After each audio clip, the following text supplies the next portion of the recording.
Les véhicules de demain, à l'horizon 2030, seront connectés, seront autonomes avec des niveaux d'autonomie qui vont différer selon les segments et selon les régions. Ils seront électrifiés. J'entends par électrification l'hybridation légère, de l'hybridation full, aussi du plug-in hybride et puis bien sûr des véhicules complètement électriques. Et ils seront aussi et surtout encore plus respectueux de l'environnement. Alors, je ne veux pas parler là que de CO2 ou de polluants émis lors de l'utilisation, mais vraiment, chez Renault, on a une vision globale et une responsabilité sociétale aussi. On veut vraiment optimiser l'empreinte écologique du véhicule dans sa globalité, c'est-à-dire réduire et optimiser l'ensemble des émissions de CO2, l'ensemble des polluants, mais aussi l'ensemble des ressources utilisées sur l'ensemble du cycle de vie du véhicule, c'est-à-dire de sa fabrication, son utilisation et aussi son recyclage. Les principaux drivers de ces changements sont assez nombreux. On peut en citer deux importants qui sont les réglementations relatives aux émissions de polluants qui sont de plus en plus sévères, qui couvrent une géographie de plus en plus large et qui sont de plus en plus fréquentes. C'est vraiment un inducteur très fort. Leur pendant sur le CO2, les émissions de CO2 ou l'efficacité énergétique sont aussi un driver très fort. Je veux citer la réglementation européenne qui impose 95 grammes de CO2 par kilomètre en moyenne en 2020 et qui, en 2030, nous demandera 37,5% de réduction par rapport à ces 95 grammes. C'est considérable, c'est presque 4% par an, et 4% par an, c'est près de 3 fois ce qu'on ferait en temps normal si on continue à améliorer les motorisations thermiques. Donc ça, ce sont deux piliers forts des changements au pied duquel nous sommes. On peut ajouter aussi l'émergence de plusieurs nouveaux acteurs, que ce soit des villes qui vont interdire telle ou telle technologie pour accéder à leur centre-ville, ou des organisations non gouvernementales. On connaît tous Euro NCAP, qui a vraiment imposé des normes de crash test plus sévères que la norme, au bénéfice de la sécurité passive. Son pendant maintenant existe, qui s'appelle Green NCAP. Et ces ONG ont vocation à, de par l'impact médiatique, à faire aller les constructeurs bien au-delà des réglementations. Donc ça, ce sont aussi des drivers importants. Il faut citer aussi comme driver la partie économique, le coût de ces véhicules et les coûts d'utilisation. Il ne faut pas se leurrer. Toute cette technologie pour rendre les véhicules plus vertueux va avoir un coût et ce coût, il va être durable. Et la préoccupation de Renault, c'est vraiment que cette technologie soit accessible de manière à la rendre accessible au plus grand nombre. C'est comme ça qu'on maximise ses bénéfices. Donc ça, c'est une composante à vraiment prendre en compte. On ne connaît pas aujourd'hui la capacité des clients à accepter ces surcoûts. Il faut aussi parler infrastructure. Il ne sert à rien de faire des véhicules performants, vertueux, si on ne peut pas les alimenter. Je veux parler de carburant liquide, de mise à disposition de carburant liquide à base d'énergie renouvelable. Je veux parler de carburant gazeux, comme le GPL ou le CNG, et puis bien sûr d'électricité. Donc le développement de l'infrastructure sur lequel les constructeurs n'ont pas forcément la main est un driver très important. Enfin, on peut citer le fabuleux écosystème de la mobilité qui est en train de se mettre en place et qui ne finit pas d'inventer des nouvelles solutions et qui va, sans aucun doute, complètement modifier la façon dont on consomme le produit automobile. Les grandes tendances sur l'Europe et l'Asie sont les suivantes. On peut déjà citer les points communs entre les deux grandes plaques que sont l'Europe et la Chine. Les points communs sont des normes de dépollution très sévères. Je parle de China 7 et d'Euro 7 à un horizon 2023-2025, sont très sévères, très contraignantes et assez proches. Le deuxième point commun, c'est l'électrification dans les grands centres urbains qui est en route et qui est incontournable. Si on se focalise plus sur la Chine va vraiment continuer à électrifier énormément ses véhicules dans les grandes métropoles parce que c'est vraiment indispensable compte tenu de la pollution qui y règne.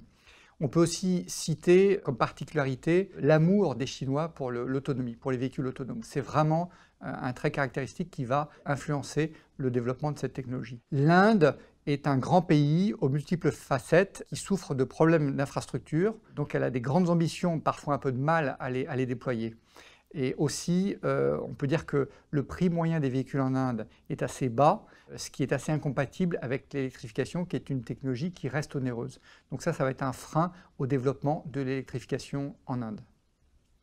La place du GMP électrifié à l'horizon 2030 va dépendre des plaques, des régions dont on parle. On peut les subdiviser en trois. La première, de par son importance, ce sont les régions dites CO2, où il y a une réglementation CO2 ou relative à la consommation ou à l'énergie ou à l'efficacité énergétique. C'est la même chose. On peut citer l'Europe en premier lieu et la Chine, mais les régions sont assez nombreuses. Sur ces plaques, c'est simple, la place du GMP électrifié sera omniprésente. À 2030, 100% des GMP seront électrifiés. Et parmi ces 100%, un bon tiers sera probablement complètement électrique. Deuxième catégorie, ce sont les pays plus suiveurs, sur lesquels il y a des réglementations, mais qui sont moins contraignantes. On peut citer par exemple le Brésil ou l'Inde. Ces pays vont probablement suivre les marchés dits CO2 avec 1 à 2 générations de retard.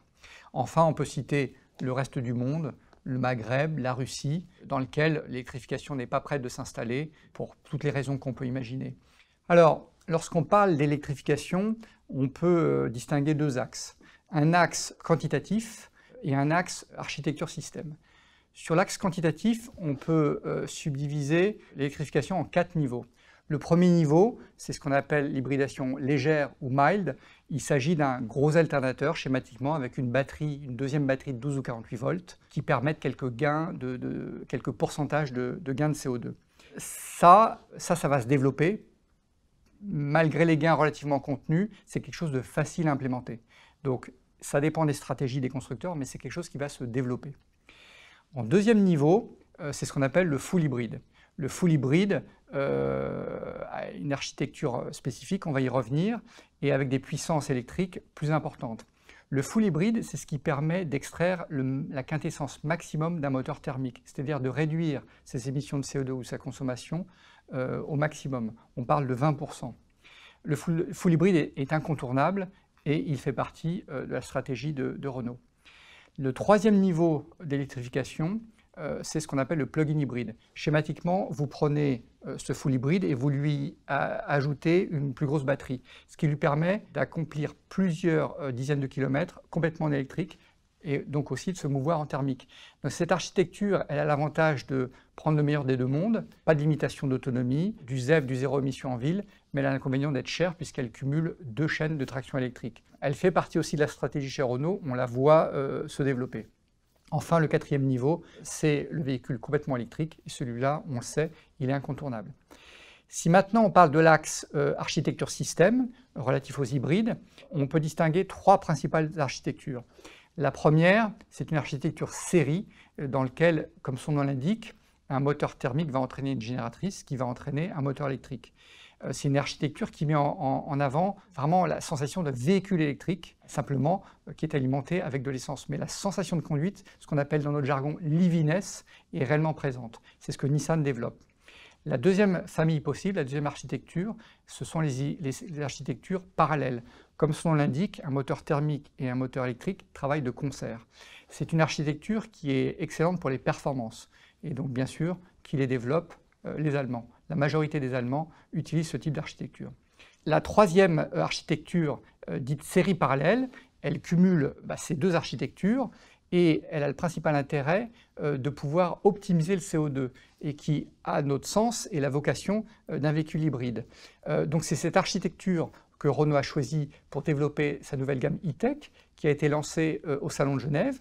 E-Tech dans sa version hybride et E-Tech dans la version plug-in hybride. Donc vraiment, la stratégie de Renault, je dirais même notre ADN, c'est de développer des technologies qui soient accessibles au plus grand nombre, parce que c'est ce qui permet d'en optimiser les bénéfices, qu'ils soient environnementaux ou sociétaux.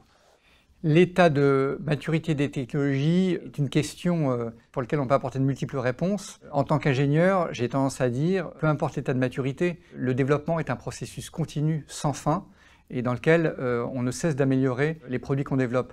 J'en veux pour exemple le moteur thermique, qui a plus d'1 siècle, et sur lequel on fait toujours des gains substantiels.